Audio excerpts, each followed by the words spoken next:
Posted by you/throw_ra_Mishirasi. Rosie and I grew up together since kindergarten in a conservative area, and she has pretty conservative parents. Rosie was very introverted when I met her. It took weeks for her to talk to me at a normal volume. In contrast, I was a very loud and outspoken child, and over the years, it rubbed off on her. Her parents are very nice people and have never said it to my face, but I know they thought, and probably still think, that I'm a bad influence on her. We were in the same school until we were around 14, when she moved away and we lost contact for a while. Neither of us had smartphones back then. We would email every month or so, but she had very limited computer time as well. When we were 18, we got into the same college and reconnected, although we didn't see each other often because her studies were very demanding. We weren't as close as before, but we still talked a couple of times a month. I still considered her an important friend. 2 years ago, she got her first boyfriend, Darius, and it was obvious she had never been happier. I had never met him in person but had only heard good things from her. Her family knew about him and approved of their relationship. But around 2 months ago, she found out that he had been secretly filming their intimate activities and posting them on several adult websites. He did not censor her face, and he had amassed a not insignificant number of followers from these videos. She was mortified and heartbroken but didn't want any of their mutual friends to know, for fear that people in real life could potentially search for and see those videos. Since their social circles were very intertwined, she had no one to confide in, and I was one of the few people who knew. She stressed that her parents could not find out. They were under the assumption that both she and Darius were Christians and were saving themselves for marriage, and if they did, they would likely cut her off financially. Her mutual friends with Darius did not know what happened, just that she dumped him and it didn't work out. She was very depressed and suicidal afterward, and having dealt with depression and suicidal thoughts myself, I took her out almost daily to check on her and to give her someone to vent to. Her other friends noticed she was down, but she attributed it to dealing with the breakup and the stress of impending exams. I don't know what the exams are called in English, but it's something like the bar exam for lawyers. It's a big deal. The day she died, I went to pick her up from her dorm for dinner, but she didn't answer her phone or the door. She lived in a single room. I don't want to go into the details, but I was the one who found her. She didn't even leave a note. I had to call her parents and tell them about it. When they came, her mom started shouting that I was a bad influence, that I gave her depression, and implied that I drove her to unalive herself. I heard through the grapevine that Darius told her parents they were only on a break and were working things out, and he has been comforting her parents and helping organize her funeral/memorial. I am disgusted. I want to tell her parents, but I don't want to tarnish Rosie's memory. I also don't think her parents will believe me. I am not invited to her funeral, and I am wondering if I should go anyway. I want to see her one last time, but I'm afraid I might cause a scene if I go.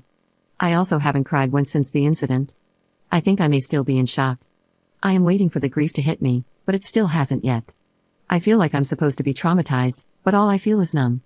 I don't know if this is the right sub for this, but I'm looking for advice on whether to go to the funeral, whether to approach her parents or confront Darius, and if so, how, and I guess just how to navigate this whole situation emotionally.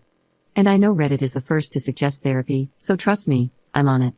I can't afford individual therapy, but I'm on a wait list through my university's mental health program. I don't have an exact timeline for when I expect to be seen yet. Edit. I tried replying to all the comments but got a bit overwhelmed. Thank you all for the advice and hugs. I want to clarify a few things and share what I've decided so far, thanks to all your help. Rosie deleted all the videos she could find when she found out, and we talked mostly in person. I have some texts from her saying how betrayed she felt and how exhausting it was keeping up appearances and pretending to be fine, but nothing concrete. I have decided not to go to the funeral. I want to respect her parents' wishes, and it probably wouldn't end well anyway. I'm working on finding out who else Rosie told. She said she only told 2 other high school friends. I did some IG sleuthing and I believe I found one of them. I sent a message asking to talk about Rosie, but she hasn't responded yet. After the funeral, I want to tell Rosie's parents part of the truth so they can have some closure and kick Darius out of their lives. I want to punch his face in, seriously. I hope to enlist the help of Rosie's other friends who have more credibility with her parents. So far, I'm thinking of telling them that Darius filmed her in the shower without her consent and posted the videos. That way it's 90% the truth, and I wouldn't have to reveal that they had intimacy. I will leave the decision to pursue things legally up to them. I will still try to reply to comments, but I need a small break for now. Talking about this is pretty mentally draining. Thank you all again. Update 1 month later. Hey, just wanted to write down my thoughts and update anyone who was wondering how things went after Rosie's funeral. Some info that is relevant to this update. Rosie and I grew up in religious families but both deconverted around high school. She wasn't religious for the duration of her relationship with Darius, but her parents believed she was still Christian. I know firsthand how damaging purity culture can be, and that was why Rosie did not want people, her parents in particular, finding out about her having had intimacy, even if it seems normal for most college students. Also, I said in my last post that I was very loud as a child. That was true, I was feisty and kind of obnoxious. But my personality did a 180 in high school when I was diagnosed with depression and anxiety. Now I am introverted and do not have many close friends. Now for the update. I reached out to Rosie's high school friend Maggie, who I believe she also confided in about the Darius incident. Rosie had also told Sophie, another high school friend. The three of us swapped stories and ended up reaching out to Gwen, Rosie's best friend in college. Gwen was doing an exchange program overseas at the time of Rosie's death, and she had no idea all of this had been going on. Rosie had been telling her everything was fine, that she broke up with Darius, but didn't want to talk about it, and that it was mutual. We decided to tell Rosie's parents an abridged version of the truth. We told them she was filmed in the shower instead of during intimacy, because we felt that where we go from here is ultimately their decision, and we shouldn't make it for them. Gwen is on good terms with her parents and met with them to tell them in person. Thankfully, they believed her right away. With Rosie's parents' blessing, Gwen blew up all of their group chats, telling people what Darius had done. She also spread the abridged version.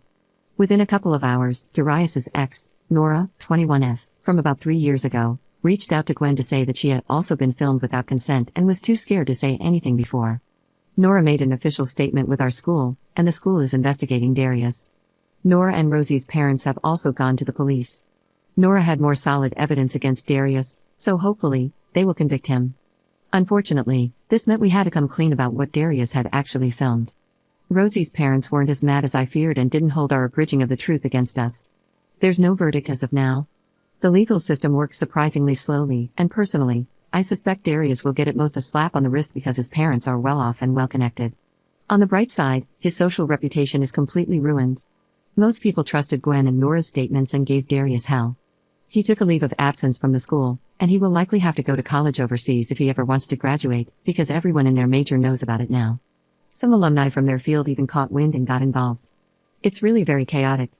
I've asked Gwen not to involve me in any of this, besides giving the police any evidence I have and maybe being called a witness, of course, because my mental health has taken a huge hit from all of this, and I don't have the energy to keep up with all the details. I have asked her to give me any significant updates, though. Personally, I'm doing as well as one can after all this. Which is to say I'm struggling but hanging in there, and depressed but not suicidal. Thank you for all your condolences in the last post. A few short personal updates from me. Rosie's parents, after Gwen told them, they reached out to me and asked to apologize in person. I didn't want to see them, so we agreed to a phone call instead. They apologized profusely for lashing out at me. I forgave them. They didn't know what was going on. I was hurt, but they had just lost their daughter and were understandably very emotional. I probably won't have much to do with her parents going forward. I didn't see them very much before, but I am glad to have resolved this misunderstanding. The funeral/memorial, Gwen was not able to sit down with Rosie's parents until after the funeral. She also had to miss it because she was still overseas at the time. We waited until she came back, so sadly, I missed it. Rosie was cremated, and her parents gave Gwen some of the ashes. Gwen took Maggie, Sophie, and me to her and Rosie's favorite spot on campus, and we set up a picnic there. We spread some of her ashes, had a moment of silence, and started swapping stories about Rosie and her life. I had my first real cry after Rosie left, maybe 3 weeks after her death. It was very cathartic and hopefully the first step to healing. Therapy, I told my parents about everything, and they helped me find a therapist with a shorter wait list than the ones at school. I did an intake session, and I can expect to be seen in as little as 2 weeks with a therapist who specializes in grief counseling.